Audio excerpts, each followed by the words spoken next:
very special guest, Representative Tom McClintock.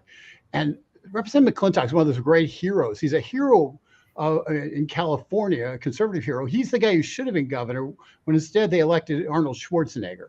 Okay, imagine the difference of what happened in California and the world if a true conservative fighter had become governor of California at that critical time in history rather than a Hollywood actor who played a hero on screen but didn't play one in politics. So Representative McClintock, thank you for joining us. We really appreciate your coming on board. Well, thank you for having me, Rick. It's a pleasure. My pleasure. You did a great job when kind of interrogating Representative or FBI Director Wray. I really wanted to tell you how great job you did. And the reason you did such a great job is Representative McClintock doesn't do YouTube clips. He asks short questions and forces the person who's answering to provide answers. And we really learned a lot from his 5 minutes of being able to ask Wray questions. And so I want to get right to it. And I'm going to ask you to give reactions to the answers you get. David, can we play up the first question? Mr. Director, when we abandoned Afghanistan, we released about 5,000 terrorists from the Parowan detention facility. One of those terrorists showed up at Abbey Gate 10 days later and killed 13 U.S. Marines. Where are the other 5,000? I don't know that I can tell you where all 5,000 are. Well, let me put it more simply. Have you encountered any here in the United States? We have quite a few ongoing investigations into foreign terrorist-related subjects, whether they're Al-Qaeda related or ISIS related, that we're conducting as you and I are having this conversation, and certainly. So have you encountered any from Parowan here in the United States? Specifically, I'm not sure I can say that. Let me follow up and make sure if there's anything more I can provide you on that. Well, meanwhile, we've had about 1.5 million known gotaways cross the border. Is this crisis? Stop it right there. Okay, Representative McClintock, what did he tell you? What did you hear when you heard him kind of pause there? I heard that they are now encountering a number of terrorists, whether from Parowan or elsewhere, that have entered our country through the porous southern border. That scares the hell out of me. Again, these were 5,000 of the most dangerous terrorists on the planet. When Biden abandoned Afghanistan, those terrorists released and scattered. And when you look at 1.5 million known gotaways, these are people. Now remember, you show up at the southern border and you make a phony asylum claim, you are almost guaranteed to be released into this country, no questions asked. When 1.5 million people evade that, there's a reason. They're either engaged in illegal activities or they're hiding criminal records. And I'm afraid that we have now set the stage for a coordinated terrorist attack in this country at some time in the near future from elements that have come in through that border. I think the next questions you have. Ray, I think is concerned about the very same thing. Well, you should be. But I think your follow-up questions here, and I'm going to take it through the whole border set of questions now. I think your follow-up questions really emphasize that with some of the things that Ray admits. David? Crisis has unfolded. Any estimate of how many of those 5,000 among the 1.5 million known gotaways may be terrorists? I know that we have seen an uptick, which is obviously concerning to me, and I can tell from your question, concerning to you, in KSTs, as we call them, known or suspected terrorists coming across the southwest border. And our folks are working very hard to try to do our part to try to keep tabs on those individuals. Speaking of upticks, have we seen an uptick in criminal cartel or cartel-related gang activity in the United States over the last several years? Yes, the cartels working in kind of an unholy alliance with dangerous violent gangs here in the U.S. are responsible not just for the abominable distribution of fentanyl all over the country, but also an awful lot of the violence that comes along with it. And that's coming principally across our southern border? That's a huge driver of it, certainly. Huge driver. It's reported we've lost contact with the guardians of more than 85,000 unaccompanied minors who've been brought here by the cartels through the southern border. How many of these children are still unaccounted for? That I'm not sure. We have the answer to that. That may be a question for DHS. Okay, Representative McClintock, your pretty dire assessment. What's your reaction to his admission that the Biden border policy is causing people to die from fentanyl and from gang violence on their streets? Well, the numbers speak for themselves. We're losing an average of about 300 Americans a day to fentanyl that's coming across the southern border.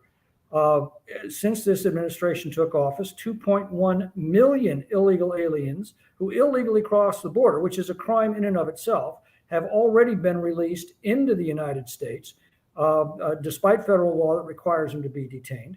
2.1 million is a population larger than the entire state of Nebraska. And while the Border Patrol has been consumed by taking names and changing diapers, an additional 1.5 million known gotaways have come in as well. We know nothing about them. 1.5 million is larger than the population of Hawaii. So because of this administration's open border policies, we've taken in a new state of Nebraska and a new state of Hawaii with very little vetting. It is impoverished, dependent, and you explain to me how this improves our schools by packing classrooms with non-English speaking students, or how it improves the safety of our communities by introducing cartels and cartel-related gangs into our communities. Most of the people who come in through the southern border are indebted to the cartels to the tune of thousands and thousands of dollars. Those debts are enforced by cartel-related gangs who come in with them. And they now permeate all of our major cities and increasingly our local rural communities as well. In fact, in Tulare, a little rural town just outside of my district, a couple of months ago, we had a cartel-related assassination of an entire family, shot in the head. Wow. Quite likely over a debt. Yeah, my wife's from Hanford, so I know the area really well. It's So it's coming to every community in the country. The Border Patrol agents have been warning that for some time. Every community is now a border community because of these policies.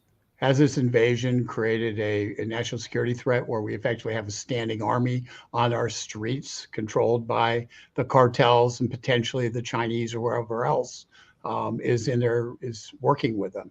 We don't know exactly what we're dealing with. We do know, as the director said, that the open border has been a huge driver in the increase in cartel activities in our cities, gang activities, and don't forget the sanctuary policies make it all but impossible to remove a criminal illegal alien as the law requires. Now, it's untenable. I really appreciate you going down that line, because getting the FBI director to say those things out loud on the record is important if we're going to actually fix it, because we have to start holding the politicals who are responsible for these decisions accountable for the failure of their policies. And the fact, I use the city of LA, the importation of the equivalent of more people than are in the entire city of Los Angeles, our second largest city in this country. But Rick, when people ask me, how could this be happening to our country? The answer is pretty simple. If you voted for the Democrats, this is exactly what you voted for. And if you're surprised by this, you weren't paying any attention. There's an old saying, I don't blame Caesar, I blame those who cheered for Caesar. We have to each look into the votes that we have cast in these elections and ask, what have we actually voted for? Because that's always true in a democracy. You end up getting the government you vote for. If it's not to your liking, that's nature's way of warning to be a lot more careful next time. Absolutely. I want to go to the second part of your inquiry, because I think it's important from a civil liberties perspective what the FBI is doing and Department of Justice is doing related to the abuse of FISA warrants and spying on Americans. And you got right to the heart of the matter in your questions. So, David, could we take it from where we left off? The Woods procedure is a procedure has nothing to do with 702. It has to do with traditional FISA, Title I FISA as we call it, and involves having files that have all the underlying documents to support each of the factual assertions. Is that important to the integrity of FISA applications? Yes, sir. In February 2020, you assured the committee that you took these FISA abuses seriously, that you were working to address them. A year and a half later, the Office of the Inspector General reported that you weren't. They reported systemic noncompliance and essentially that some FBI field personnel took the Woods procedure as a joke. If we can't trust your past reforms, how seriously should we take your promises of future reform? I appreciate the opportunity to address this one. So that OIG finding actually applies to, number one, that applies to compliance problems that occurred before all the fixes that I was testifying to you all about. Even though the report came out later, it was covering a time period that predated all of the fixes and reforms we put in place. Your general counsel assured Mr. Durham that the abuses would not have happened because of the new procedures for supervisorial review, yet some of the worst abuses in Crossfire Hurricane were committed by supervisory agents. So why should we have any great confidence that's not going to happen again? There are a couple different sets of reforms here. So the first is on the reforms that we put in place in response to the Inspector General's Crossfire Hurricane report. But we can't trust your supervisors is the problem. The problem seems to be that this power exists at all, and human beings, being what they are, will tend to abuse them. Could you describe the term parallel construction as it relates to evidence produced in FISA searches? Parallel construction? I'm not sure I've used that. Doesn't that refer to the FBI using forbidden information from a 702 search to alert local law enforcement to search for and then produce the same material without revealing that it came from an improper search? I'm just not sure about the use of the term. Well, has the FBI ever employed that particular tactic in prosecuting American citizens? Not to my knowledge. But again, I can look into that and get back to you. What percentage of FISA warrant applications are rejected by the FISA court? I don't know that we have that number. There's usually a back and forth with the court. It's not unusual for the court to... It's a fraction of percentage, isn't it? A fraction of a percentage? Yeah. Yeah, I don't know if that's right, but it's definitely a small number. And I think that's partly because our folks learn over time what the court expects. Which makes that sound an awful lot like a rubber stamp. I see my time's expired. I yield back. Okay. Thank you for doing that. You don't know this, but in 2020, 2021, I guess it was maybe 2019, when Representative Nunes was chairman of the House Intel Committee, and he was being abused by a lot of the Democrats and was being put through ethics charges and essentially was being put through a witch hunt of his own and just put through hell. We made him our legislator of the year for standing up on this issue. And one of the things we presented him was a FISA court rubber stamp. So it was music to our ears that you said that, because it's really true. Let's just talk parallel construction, because I think it's the most important issue that was raised. We're going to deal with FISA lots, but parallel construction is important. And the fact of the matter is, Robert Mueller in 2014 at Georgetown University didn't recognize the term, but once it was defined to him, he embraced it wholly in terms of using that kind of that methodology. What's your experience with parallel construction, and did you find the director's answer to be, let's say, straightforward? No, I did not find it to be straightforward. I don't know whether he just wasn't tracking, and I'm still waiting to hear back from him for clarification. But the bottom line is, our Constitution protects us against unreasonable searches and seizures. That's the Fourth Amendment to our Constitution. And it goes way back to a trial that was held in 1761. When James Otis of Boston challenged the writs of assistance, general warrants. These were basically blank warrants that the king's ministers would issue to search for anything that might possibly implicate you in any crime. It's the old Russian saying, "Show me the man and I'll find you the crime." This was, Otis argued these were the tools of tyrants. He lost that case, but in the audience that day was a young 25-year-old lawyer And he later looked back on that and said, I left that trial, as did every man, ready to take up arms against the writs of assistance. On that day, the child independence was born. Wow. That 25-year-old lawyer was John Adams. In his opinion, that's when the American Revolution actually started. That's why we have a Fourth Amendment. If the government wants to search your property, your papers, your effects, it has to first go to an independent court and show probable cause that you have committed a crime. And then it has to specify what it is that you're looking for. That is fundamental to our justice system. And that is what FISA and particularly 702 of FISA is a direct threat to. These are essentially warrantless searches. It's been documented. Hundreds of thousands of these searches have now been conducted by the FBI over the last several years. And that has got to be stopped.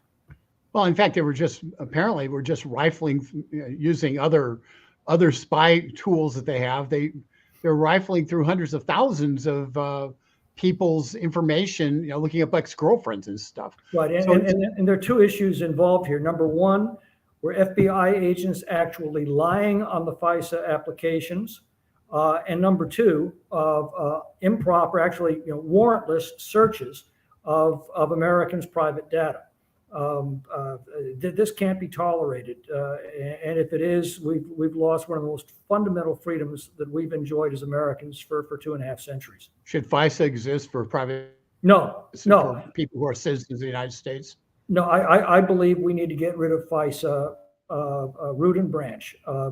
If you want to search an American citizen's property or their papers, get a warrant. That's what the Fourth Amendment requires. Simply get a warrant. Secret courts are un-American, and as I said, a direct threat to our liberty. I'm going to ask you one last question, because I know this is the question that's dominating the chat, and I really appreciate the time you've spent. It's been elucidating, and I appreciate your questions and your style of questioning, because I really don't need 5 minutes of a congressman ranting. What I need is the FBI director admitting there's problems and being put on the spot on them, and you did a great job of doing that. The thing that people always ask is, we know there's a problem. What are we going to do about it? What are we going to do about it? And we hit a bunch of problems here. We had an open border. We hit the abuse of liberty. Let's just talk about the abuse of liberty side of it. What are we going to do about it? You sit on a powerful committee that's investigating this, that's uncovering a lot of stuff under the rocks. How do we stop it? Well, with respect to 702 abuses, we don't have to do anything. It expires at the end of the year. So that's the first and most important thing. Simply let it expire and go back to our American system of Fourth Amendment search warrants. If you want to search someone. Now it's true. We're not going to catch as many terrorists. We're not going to be quite as secure as we could be in a police state. But as I've often pointed out, imagine how safe we'd be if we stationed a soldier in every person's home. We have a Third Amendment that protects us against that, just as we have a Fourth Amendment that protects us against writs of assistance and general warrants. Yeah, it's interesting that the people who would be concerned about that who'd make that argument, the same ones who've let 1.5 million gotaways into our country and allowed the cartels to take over our streets, running the growing of marijuana and the like to be sold into legal states where it's legal, and have basically taken the murders on our streets are, I believe, basically a drug war between the cartels that want to control it and the people, the bad guys who were controlling it. And it's a dangerous situation we find ourselves in, as directly precipitated by the exact people who are going to argue that by ending the FISA court, it'll make it less safe. Secure the borders, and then we can have a discussion about your concerns about being less safe. But that's just my position. Thank you very much for your time. Or anything else you want to tell the audience? No, again, it all comes down to this. This is our government. We can change it anytime we summon the political will to do so. And it's about time that we did. I've often told high school groups this, that, our military protects us from threats to the Constitution abroad. The only way we protect our Constitution from threats at home is to insist that those we loan these powers to are obedient to that Constitution. We do so through our votes. We've been rather careless as a country over the votes we've cast in many recent elections. We need to be a lot more careful, or we will lose. The Constitution protects our liberty. Thank you very much. That mirrors my thinking exactly. And on behalf of Americans for Limited Government and the thousands and thousands of people who follow what we do, I just truly appreciate the time that you've spent with us today. I'm going to take some chat now and kind of and go through what people are asking and talking about. I know you've got a very busy schedule, and I appreciate you breaking in for us. Rick, it's my genuine pleasure. Thank you for all of your work and your organization's work as well. Thank you, sir. I'm going to now go. Thank you. You don't often get a congressman who's on and going to be real honest with you on stuff and who's doesn't pull any punches, and that's what we get with Congressman McClintock. So it's really a blessing to have been able to have him with us. Let's see what we have, and I will pass along the comments to Congressman McClintock. He was very generous with his time. Let's see. Ray, not to my knowledge, does the FBI use? Hold on, I'm going to put some of them up. Okay, I'm going to just, if you go to the top of the questions of the chat, you'll see an article that Robert Romano wrote related to this. I think it's helpful in terms of understanding it. Let's see here. I'm having a hard time navigating this thing. Oop, oop, oop, oop. Okay. Oh, it's because I'm at the bottom. Yeah, Brian says this guy needs to be fired. Well, I agree with you. David, you're going to have to put up the questions. I can't do that. I'm not controlling the thing. So I'm just going to go down and, well, I don't know that, Carolyn, I don't know that it was a huge waste of time to interview him, because you know what? He admitted that the Biden border policy is killing Americans. It's contributing, that the fentanyl poison is coming across the border is killing Americans. We've got the FBI director say that Biden's policies are killing Americans. I didn't have him saying that before. And that's one of the reasons I wanted to have Representative McClintock on, because he actually asked short questions, allowed him to talk.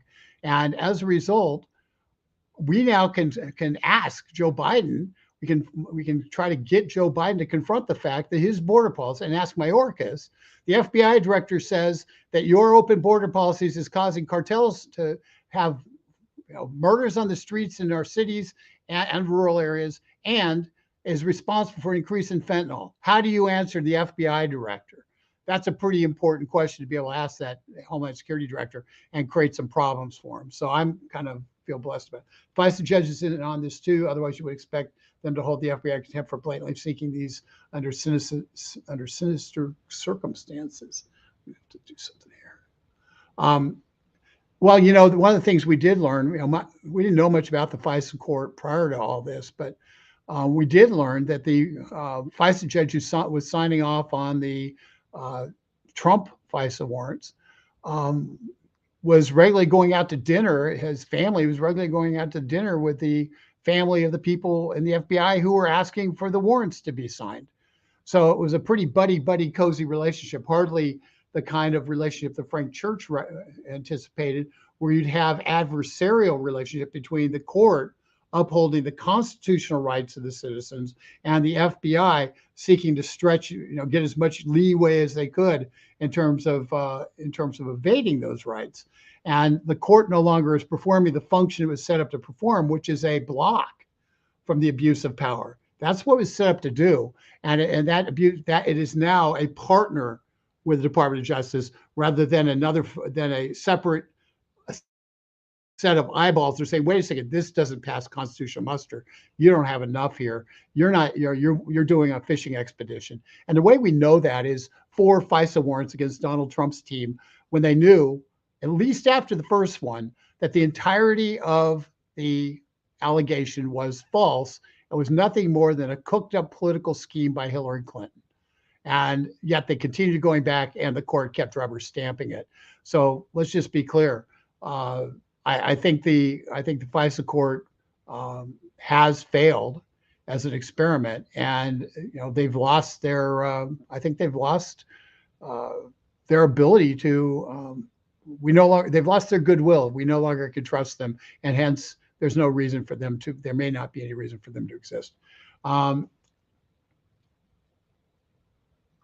Yeah, Betsy, people are just going along like nothing's wrong because, until their bank account gets canceled because the Homeland Security or the Consumer Finance Protection Board says, gee, we don't really like their what they're doing, before they can't, your gun shop goes out of business because their bank account got closed and they can't do business because the Biden administration doesn't want them to exist.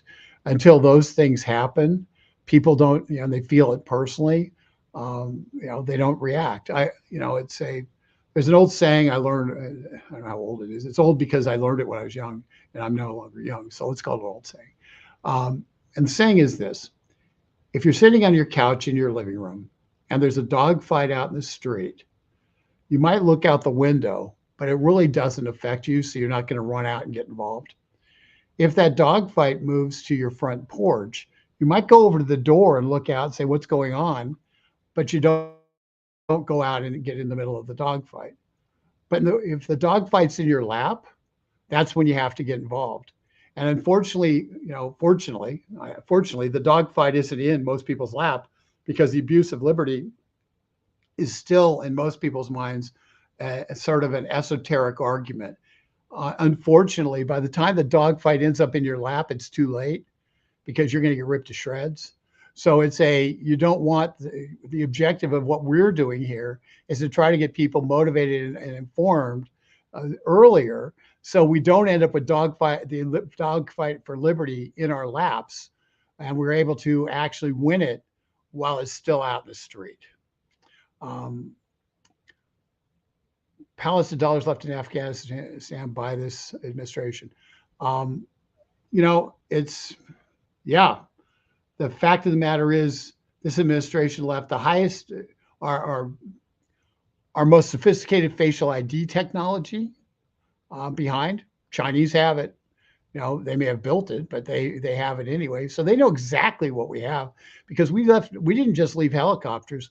We left a lot of technical equipment too that got sold or just turned over to the Chinese, who, by the way, are now running the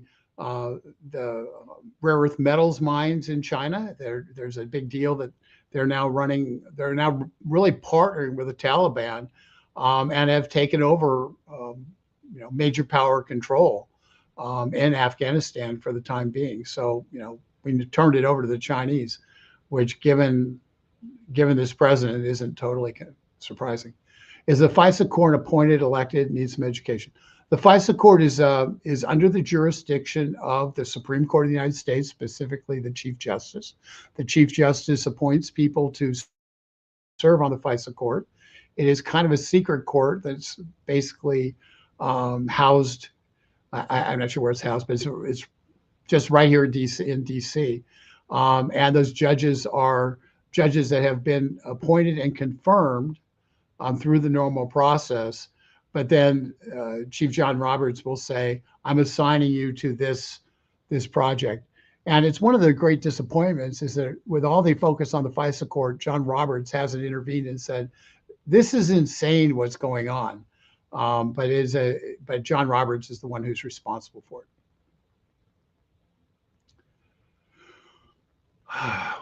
So I'm having a hard time reading the first word in this. Like a RICO case, we funded travels and lodging for rioters. The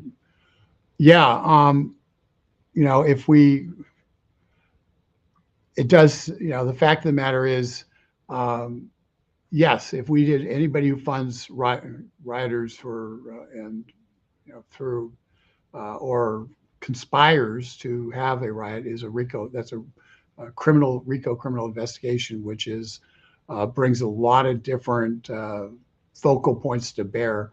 It's the way the mob gets taken. That's the way Rudy Giuliani took down the mob in New York City when he was U.S. attorney there, was using RICO. And it's and the fact of the matter is, post Patriot Act, our intelligence services have been weaponized in a way that the RICO Act could only dream of in terms of consolidating power. And as a result, and when you combine that with the power of this little tool we're using right now, the internet, and the search engines and the facial recognition and the fact they've got cameras everywhere to find you, and all the you carry a listening device in your pocket when you have your phone.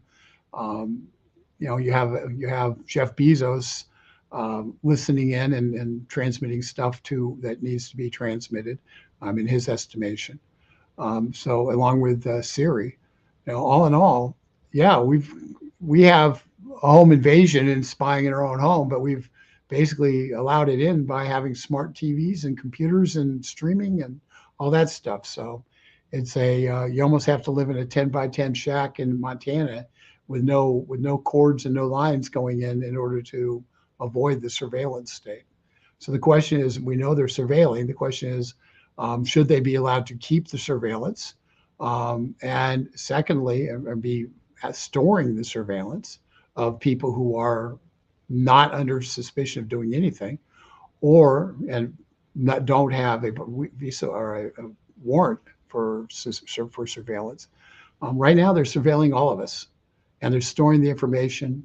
And then they look back in time and they say, when they find somebody they want to dig into, they look back in time and they find the crime. What can we do to make sure our voting is protected? That's a great question. And I have to tell you, it's one of the things that frustrates the heck out of me, because there isn't a great answer. We've seen after the fact, if you attempt to fix stuff after the fact, it doesn't work. The courts are unwilling to actually deal with an election where there's election fraud. They don't even want to consider that there's election fraud. And for whatever reason, that part of the system of checks and balances is completely failing us. And that's frustrating. One of the things that I would suggest that people do, and we're going to put out more about this, but we have been doing some voter integrity projects around the country over the last couple of years. In Virginia, in the 2021 elections, they have off-year elections in Virginia. So their state house elections were in 2021, and we've got them going on now in 2023.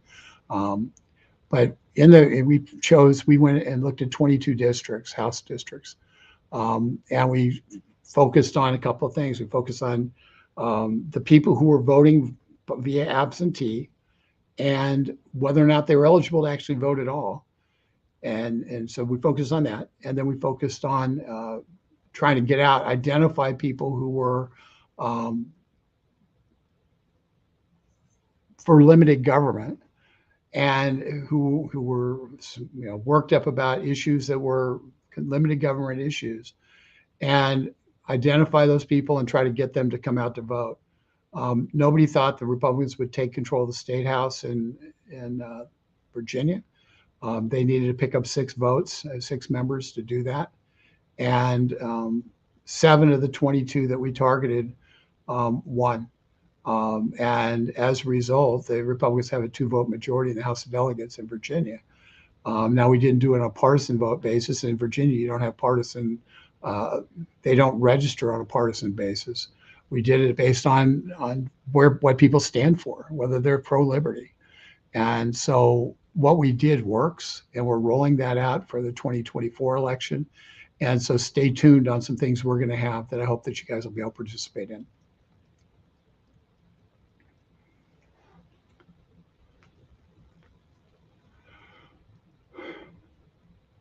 And with that, I think we're gonna wrap up. I really appreciate you all. If you think this was interesting, helpful. Please share it. It's really important to share this stuff. And if you like what we're doing, if you feel inclined, do the star thing. And if you're not following us, please follow us. We have around almost 400,000 followers on Facebook right now. We are in the top 5% of groups with followers on YouTube. We've got almost 20,000 followers on Twitter. We have another on Truth Social. We got 20,000 followers. On Rumble, we've got 4,000 or 5,000 followers. The bottom line is, the more people who are getting our stuff, who are getting our information and being alerted when we are going to have things like this, the more people we reach. And the more we reach, the more impact it has. Last month, we reached we had a reach on Facebook alone of 4 million people. 4 million people have reached from this organization alone. These videos matter. They get projected well out behind the people who've signed up. But the first step is to sign up and make sure you don't miss anything. Second step is to share it. And if you want to receive an email update on things every weekday, Monday through Friday, an email update, then go ahead and go to getliberty.org, and there's a subscribe button, or dailytorch.com. Go to dailytorch.com, as it says there at the bottom, and subscribe to the Liberty Report. You get something. We've got cartoons from Tony Branco, which are great. We have in-depth articles these are the articles we send to the Capitol Hill so they know what's going on. We have statements like today. We put out a statement on the prospective arrest of Donald Trump that President Trump talked about last night. And so we put out a statement on that. So we're constantly pushing the envelope in terms of getting you the information so you can do stuff about it, and you can be informed more than just the headlines, more than just kind of the 3-second kind of glib response.